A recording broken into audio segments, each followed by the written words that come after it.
వైద్యం లేక కట్టబడిపోయిన ప్రజలను, 10 మంది ద్వారా వెలివేతకు గురైన ఆ ప్రజలను వారు వైద్యం చేసి, కుష్టి రోగులు ప్రాముఖ్యంగా గ్రహం స్టైనిస్ గారు అవనివ్వండి, లేకపోతే మదర్ తెరీసా గారు అవనివ్వండి, వారు ఈ భారతదేశానికి వచ్చి కుష్టి రోగుల మధ్యన పరిచర్య చేశారు.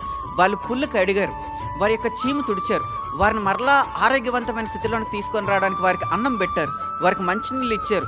లోకల్లో ఉన్న ప్రజలందరూ కూడా వారిని చేదరించుకుంటున్నప్పుడు, లోకల్లో ఉన్న ప్రజలందరూ కూడా వారిని వెలివేసినప్పుడు, మీకు చావేరా గతే అని కుష్ఠరోగులు పక్కన పెట్టేసినప్పుడు, వారిని దగ్గరికి రానవునప్పుడు, వారిని ఒక ఐసోలేటెడ్ ప్రాంతాల్లో పెట్టేసినప్పుడు వారి మధ్యకి వెళ్ళి పరిచర్య చేశారు క్రైస్తవ మిషనరీలు. వారు శిష్యులుగా మార్చబడ్డారు కాబట్టి ఎవరైతే వెలివేతకు కట్టబడి ఉన్నారో వారిని విడిపించడానికి ఇష్టపడ్డారు.